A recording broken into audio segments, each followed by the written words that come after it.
नमः संस्कृताय। मैं प्रीति शर्मा और हमारा यूट्यूब चैनल संस्कृत ज्वाला, जिसमें हम तर्क संग्रह का अध्ययन कर रहे हैं और तर्क संग्रह में भी आज हम तीसरा प्रमाण पढ़ रहे हैं, उपमान प्रमाण।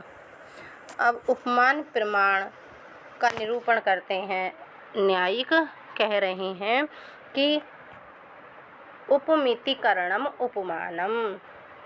जिस किसी ने हमारे चैनल को सब्सक्राइब नहीं किया है वो सब्सक्राइब कर लें और लाइक कर लें, और जो आपके समझ में ना आए उसे कमेंट में अवश्य लिखें ताकि हम उसका संशोधन कर सकें। उपमान निरूपणम उपमितिकरणम उपमानम। उपमिति के करण कौन सा होता है? असाधारण कारण जो होता है उसको करण कहते हैं। तो उपमिति के करण को उपमान कहते हैं। संज्ञा संगी संबंध ज्ञानम उपमिति।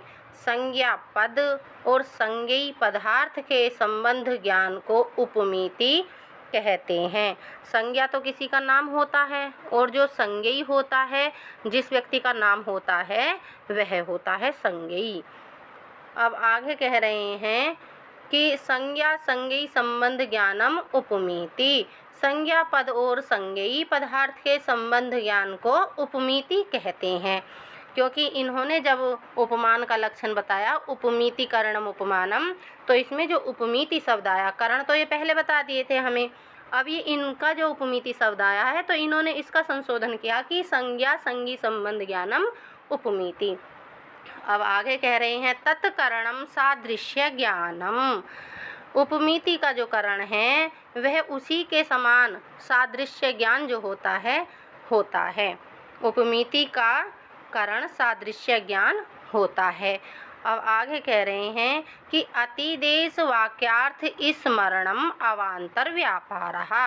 अतिदेश वाक्य स्मरण अवान्तर व्यापार है।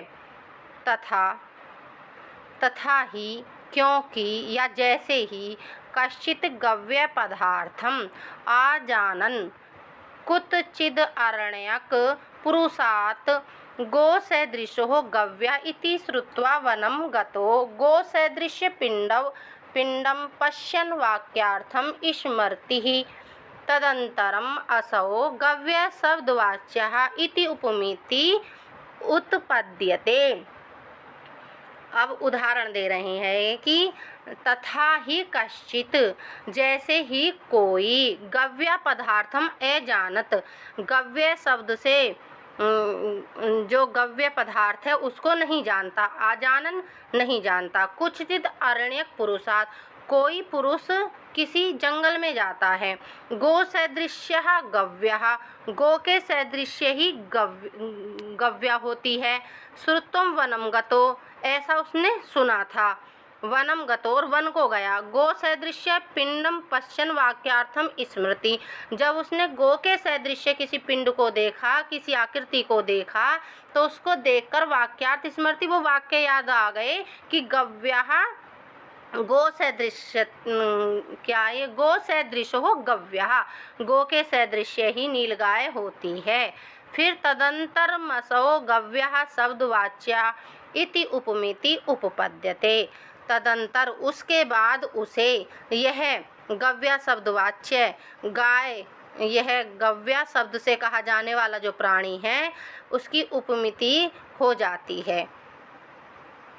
अब हम आपको बताएं, जैसे हम में से कोई जंगल जाए और हमने पहले से ये सुना हुआ है कि जैसी गाय है हमारे खूंटे पे बंधने वाली, वैसी ही जंगल में जो नीलगाय घूमती हैं वैसी ही उसी के समान होती है नीलगाय, ऐसा किसी ने हमें बता दिया। वो हम गए जंगल में, हमने किसी गाय के आकृति के समान किसी को देखा, किसी पिंड को, किसी आकृति को हमने देखा, तो हमने उसका तुरंत हमें वाक्य याद आ गए कि जैसी गाय होती है वैसी ही नील गाय होती है। तो उसका जब स्मरण आ गया तो उसे उपमिति का ज्ञान हो गया। यह उपमिति ज्ञान है। ठीक है, साधारण भाषा में तो ये है, क्योंकि हमारे यहाँ नील गाय भी पाई जाती हैं जंगलों में और घर पे गाय बंधी हुई होती हैं, तो उससे आसानी से आप समझ सकते हो। अब आगे देखते हैं, आगे दिया है इन्होंने शब्द परिच्छेद। अब शब्द परिच्छेद में इन्होंने शब्द प्रमाण को बताया है और प्रमाण कितना है, चौथा नंबर का प्रमाण है।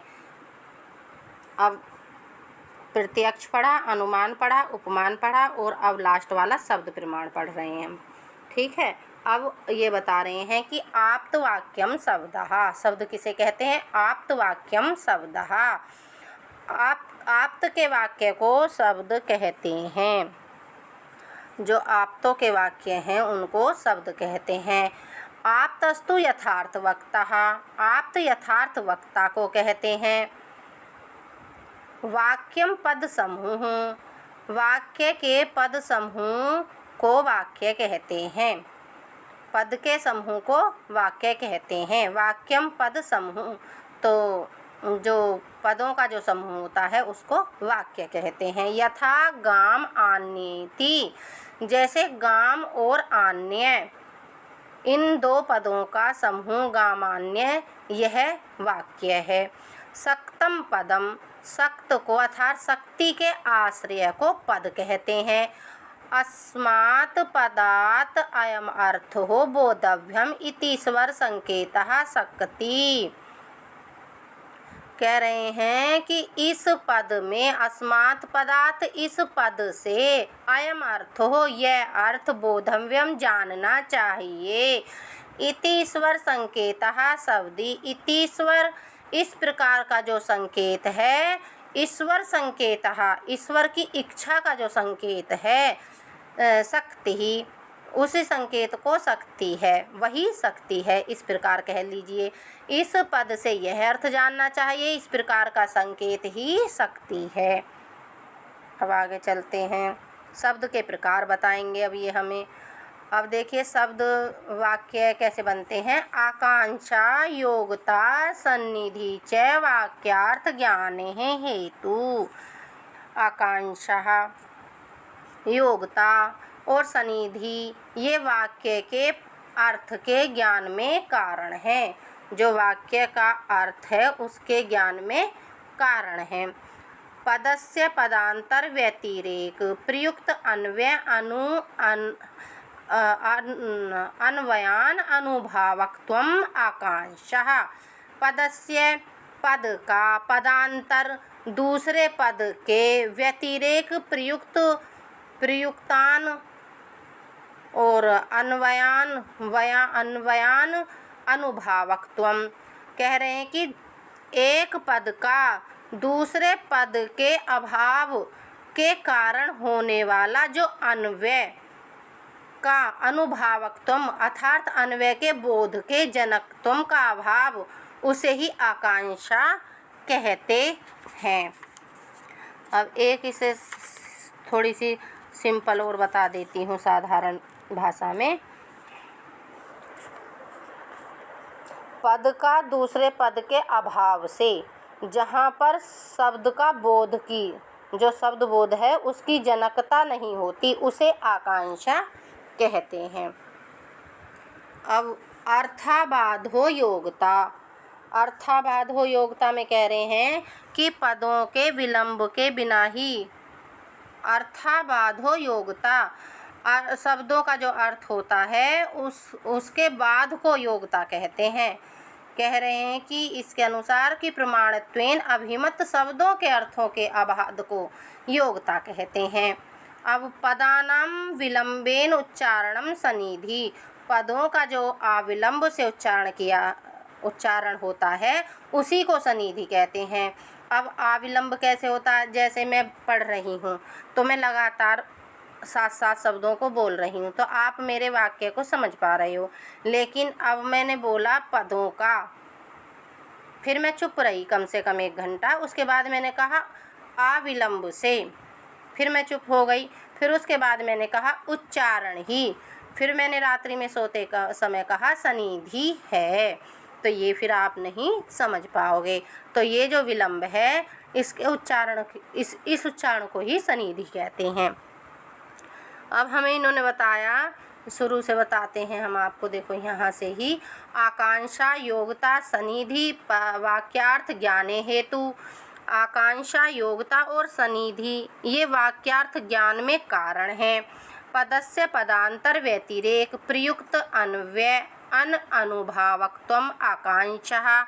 एक पद का दूसरे पद के अभाव से जहाँ पर शब्द का बोध की जनकता नहीं होती उसे आकांक्षा कहते हैं। फिर इन्होंने बताया कि अर्थ का जो अभाव होता है ये अर्थाबाधो योग्यता, अर्थ के बाध के अभाव को योग्यता कहते हैं। फिर इन्होंने बताया पद नाम विलंबेनोच्चारणम सनिधि, कि पदों के विलंब के बिना ही उच्चारण को सनिधि कहते हैं। अब इससे आगे बता रहे हैं तथा च आकांक्षा आदि रहितम वाक्य प्रमाणम, तथा आकांक्षा आदि से रहित वाक्य को प्रमाण नहीं मानना चाहिए। वाक्यम अप्रमाणम, उसको प्रमाण नहीं मानना चाहिए।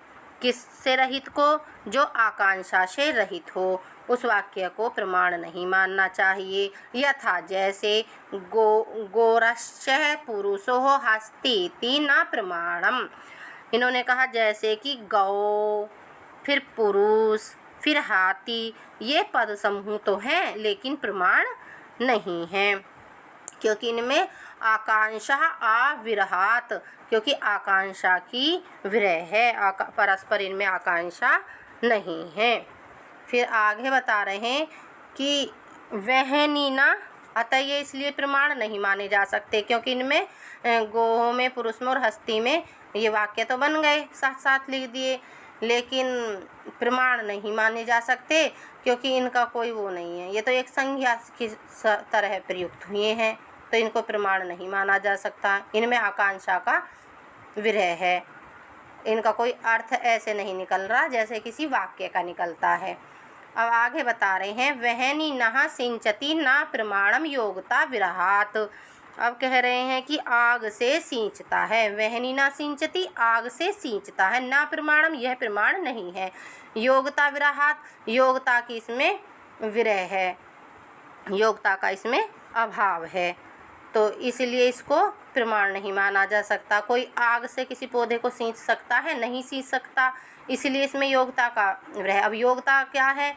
जैसे हम किसी को फॉर्म भरते हैं उसमें लिखा होता है कि आपको 10+2 फिर BA या MA या B.Ed, ये सब हमारी योग्यता है, उसी तरह इनकी भी, वाक्यों की भी योग्यता होती है।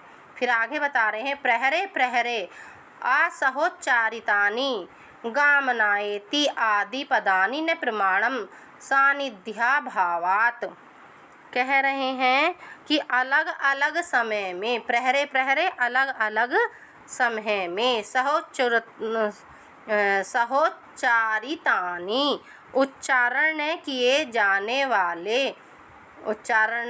जाने वाले गाम आन्येति आदि पदानि न, जो समय एक साथ नहीं करा इन्होंने उच्चारण, एक बार तो सुबह को कह दिया गाम, फिर शाम के समय कह दिया आन्य, तो उसमें जो सानिध्य नहीं है, तो सानिध्य के अभाव में इसे भी प्रमाण नहीं माना जा सकता। अब ये इसी बात को ये बता रहे हैं कि अलग अलग समय एक साथ उच्चारण किए जाने वाले पद भी प्रमाण नहीं होते, क्योंकि उनमें सानिध्य नहीं होता, सानिध्य अभावात। जैसे कि एक प्रहर में गौ गाम कहा, फिर दूसरे प्रहर में आन्य का उच्चारण होने पर यह शब्द प्रमाण नहीं माना जाता। अब आगे ये बता रहे हैं कि वाक्यम द्विविधम वैदिकम लौकिकम च। वाक्य दो प्रकार का होता है, वैदिक वाक्य और लौकिक वाक्य। वैदिक वाक्य को बता रहे हैं कि वैदिक ईश्वरो उक्तत्वात् सर्वमेव प्रमाणम। वैदिक वाक्य ईश्वर के उक्त, ईश्वर के कहे जाने वाले होने के कारण, कि ईश्वर के उक्त है वैदिक, जो वेद हैं हमारे ऋग्वेद हैं, 4 वेद हैं, उन्हीं के लिए कह रहे हैं कि ईश्वरोक्त होने के कारण संपूर्ण प्रमाण हैं। फिर आगे बता रहे हैं कि लौकिकम त्वात् उक्तम प्रमाणम अन्यत् अप्रमाणम। लौकिक वाक्य तो आपके द्वारा कहा हुआ ही केवल प्रमाण है, अन्य के द्वारा कहा हुआ लौकिक वाक्य तो अप्रमाण होता है। अब लौकिक को भी बता दिए कि लौकिक वाक्य भी यदि आप्त के द्वारा उक्त हो तो उसे ही शब्द प्रमाण माना जा सकता है। उसके अतिरिक्त अन्य को शब्द प्रमाण नहीं माना जा सकता। वाक्यार्थ ज्ञानम शब्द ज्ञानम तत्करणम तु शब्दः। वाक्य के अर्थ के ज्ञान का ही शब्द ज्ञान कहते हैं। जो वाक्य के अर्थ निकलता है उसके ज्ञान को ही शब्द ज्ञान कहते हैं। तत्करणम तु शब्दः। तत् माने उसका, करणम माने करण ही, तु शब्द है, अतः उसका शब्द ही करण है। अब अगला हमारा अगले वीडियो में चलेगा अथ अवशिष्ट परिच्छेदः। ठीक है। नमः संस्कृताय। सभी को बहुत बहुत धन्यवाद।